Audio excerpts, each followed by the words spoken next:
Hello, કેમ છો વિદ્યાર્થી મિત્રો અને વાલી મિત્રો? રાધે રાધે, જય શ્રી કૃષ્ણ. આપણે ગયા વિડીયોમાં ચેપ્ટર નંબર 8 ની વાત કરેલી.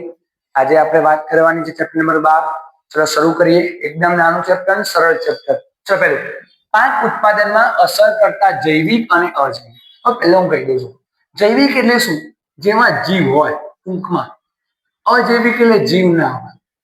આ તમારા સજીવ હોય અને આ તમારા નિર્જીવ હોય. ચલો, અસર કરે. અસર કરીને કાં તો વધારે કાં તો ઘટાડે, પણ અહીંયા બધા ઘટાડે છે. જો જૈવિકમાં કીટકો, કૃમિઓ તમે લખી શકો, બેક્ટેરિયા, ફૂગ. નેક્સ્ટ અજૈવિક પરિબળનો કોઈક વાર વરસાદ વધુ પડે, કોઈક વાર વરસાદ ઓછો પડે, ઠંડી વધુ પડી ગઈ, દુષ્કાળ પડી ગયો, જો અનાવૃષ્ટિ, વધુ પડતું પાણી, ગરમી, ઠંડી, હેતો પ્રદેશ, તાપમાન વગેરે વગેરે. આ બધાને કારણે પાક ઉત્પાદનમાં શું જોવા મળતી હોય? અસર. એકદમ સરળ બેટા, ચેપ્ટર એકદમ સરળ છે બેટા. નેક્સ્ટ હવે જો બેટા, હા આ સવાલ છે, સેકન્ડ નંબરનો સવાલ. જો આપણા દેશમાં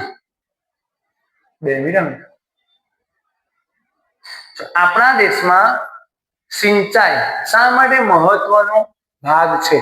સિંચાઈ કેમ મહત્વ ધરાવે છે? પહેલી વસ્તુ, ભારતમાં મોટા ભાગની ખેતી કોના ઉપર આધારિત છે? વરસાદ. જો વરસાદ સમયસર આવે તો પાક ઉત્પાદનમાં શું થાય છે? વધારો. જો વરસાદ સમયસર ન આવે તો પાક ઉત્પાદનમાં શું થાય બેટા? ઘટાડો. બીજી વસ્તુ, આવી પરિસ્થિતિમાં પાકને યોગ્ય પાણી આપવાથી પાક ઉત્પાદનમાં શું થાય બેટા? વધારો. એકદમ સરળ લખેલું છે. બીજી કોઈ પાઠ્યપુસ્તકમાં જોશો તો અઘરો છે, એકદમ સરળ ભાષામાં બનાવીને આપ્યું છે.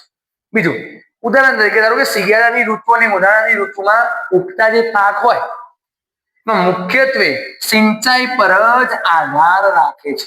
કારણ કે બેટા શિયાળામાં વરસાદ ન પડે, ઉનાળામાં વરસાદ ન પડે તો ઘઉં ઉગાડ્યા હોય તો એનો વિકાસ કરવા માટે, વૃદ્ધિ કરવા માટે, તૈયારી કરવા માટે પાણીની જરૂર પડે, તો આપણે સિંચાઈ દ્વારા આપી શકીએ. નેક્સ્ટ ઉદાહરણ, ઘઉં, ચણા, વટાણા, રાઈ, અળસી વગેરેને સિંચાઈ યોગ્ય પ્રમાણમાં મળે તો ઉત્પાદનમાં શું થાય છે? વધારો થાય છે. તમે તમારા મૌલિક રીતે પણ તમે લખી શકો છો. નેક્સ્ટ બેટા, બધાને ખબર છે આપણું સરસ મજાનું રિઝલ્ટ જ્ઞાનજ્યોતમાં વર્ષો વર્ષ આપે છે બેટા. અહીંયા તમે જોઈ શકો છો, સરસ મજાના વિદ્યાર્થીઓના ખાલી આપણે મેથ્સના માર્ક્સ ભણીએ 50 માંથી 50 લાવવાના. કેટલા? 50 આઉટ ઓફ 50. જો બેટા અહીંયા જેની કરીને છોકરીને 50 50 50 50 50 50, અહીંયા 50 બેટા કેટલા થયા? 3 ને 3 6 7 8. બતાવું તમને 8 ને હવે બતાવું. ચલ 9 10 11 કેટલા બેટા? 11. એક નહીં 11, 11 છોકરા બેટા એવા છે ને ગણિતમાં ધોરણ 9 માં પાછું અને પહેલા સેમમાં. કેટલામાંથી કેટલા? 50 માંથી 50 લાવવા. કેટલા? 11 છોકરા. વિજ્ઞાનમાં બતાવું તમને 50 માંથી 50 લાવવા વાળા બેટા 3 છોકરાઓ છે. કેટલા છોકરાઓ છે? 3. પહેલા નંબરે જો 50, એના નંબરે 50. આગળ બતાવ્યો તમને, અહીંયા જો 50.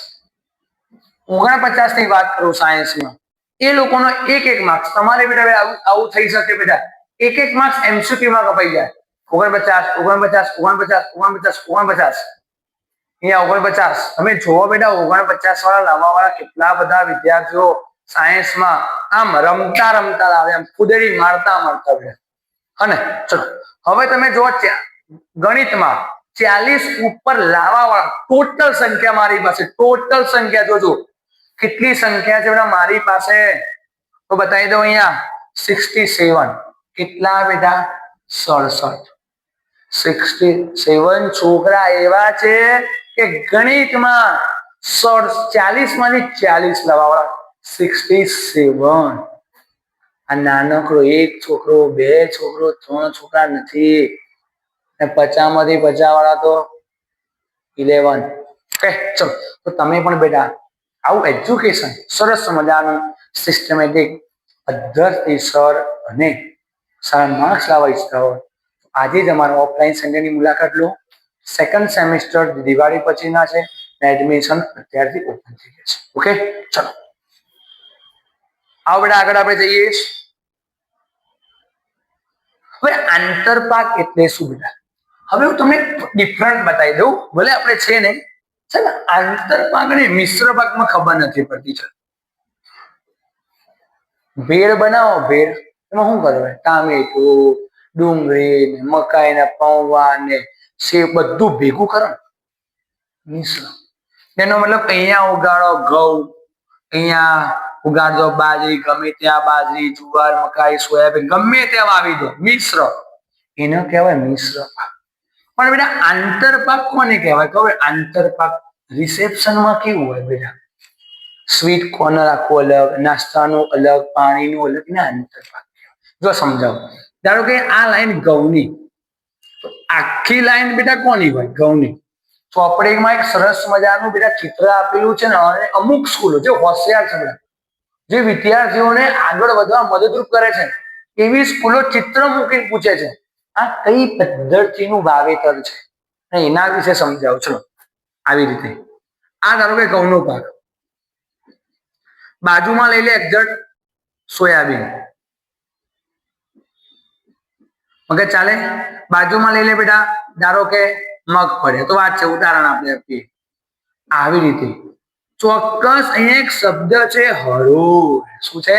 હરોળ. તો પહેલા વ્યાખ્યા સાંભળીએ. જ્યારે કોઈ એક જ ખેતરમાં એક સાથે બે કરતા વધારે પાકોને નિશ્ચિત હરોળમાં ઉછેરવાની પદ્ધતિને આંતરપાક કહે. બરોબર બેટા?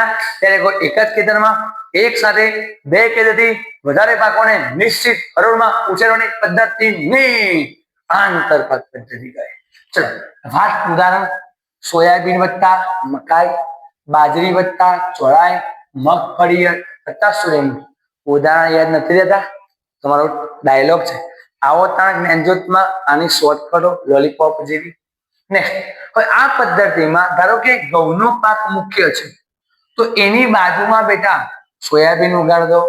આ બધા પાકને શું કહેવાય? બાજુના પાકને કહેવાય ગૌણ પાક. કયો પાક બેટા? ગૌણ પાક. આ ઘઉંનો પાક કેવો પાક કહેવાય બેટા?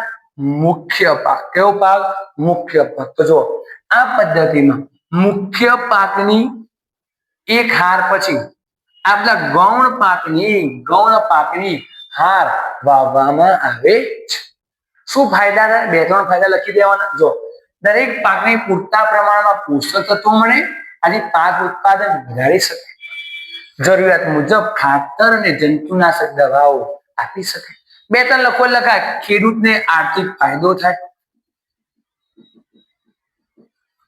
બીજું ધારો કે ઘઉં છે 2 મહિનામાં તૈયાર થઈ જાય, ધારો કે આ 3 મહિનામાં થાય, આ 4 મહિનામાં થાય, તો ખેડૂતને દર મહિને અલગ અલગ લણણી કરી અલગ અલગ માર્કેટમાં વેચી શકે, જેથી કરીને બેટા ખેડૂતને બેટા દર મહિને પૈસા મળી રહે. પછી નુકસાનનો ભય ઘટી જાય.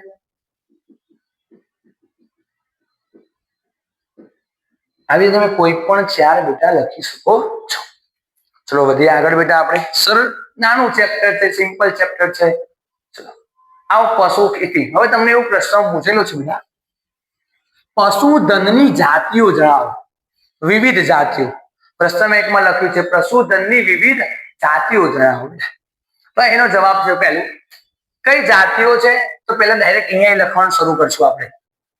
ભારતમાં પશુ ખેતી માટે 2 જાતિઓ, એક ગાય અને ભેંસ.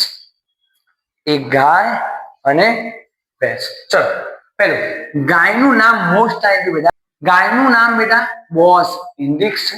નેક્સ્ટ, ભેંસનું વૈજ્ઞાનિક નામ બોસ બુબેલિસ. એવું થઈ ગયું. બીજું દૂધ આપનાર માદાઓને શું કહેવાય? દુધાળ આપો. શું કહે છે? જે બચ્ચાના જન્મ સમય પછી અમુક સમય માટે શું આપે છે? દૂધ આપે છે. હવે અહીંયાથી મોસ્ટ ટાઈમ બે એમસીક્યુ સ્ટાર્ટ. લાંબા સમય સુધી દૂધ આપે તેવી વિદેશી જાતો, વિદેશી જર્સી, બ્રાઉન સ્વિસ ગાય. હવે ભારતને રોગ પ્રતિકારક શક્તિ વધુ એવી કઈ? રાતી, સિંધી અને સાહિવાલ. 4 મુદ્દા લખવાના બેટા. તો ભારતમાં પશુ માટે 2 જાતો, ગાય અને ભેંસ. ત્રીજો આ લોકો લાંબા સમય દૂધ આપે, જર્સી, બ્રાઉન સ્વિસ. એના પછી રોગ પ્રતિકારક શક્તિ વધુ આવે, ભારતીય અને સિંધી સાહિવાલ. હવે તમને એવું હોય કે મારે આ બે વચ્ચે પ્રજનન કરાવવું છે અને નવી જાતો મળે, તો જુઓ બંને જાતોના સંકરણ દ્વારા ઈચ્છનીય લક્ષણો ધરાવતી નવી જાતો પેદા કરી શકાય છે. આ બંને વચ્ચે તમે પ્રજનન કરાવો, સંકરણ, હાઇબ્રિડાઇઝેશન, તો શું થાય ખબર? એવી ગાય મળે તો જે વધુ દૂધ આપે અને રોગ પ્રતિકાર શક્તિ પણ વધુ હોય. વધે બેટા આગળ આપણે હવે બેટા લખ્યું છે પશુપાલન થી શું ફાયદા થાય? બધાને ખબર છે, એકદમ સિમ્પલ સવાલ બેટા. દૂધ આપે, ઈંડા આવે.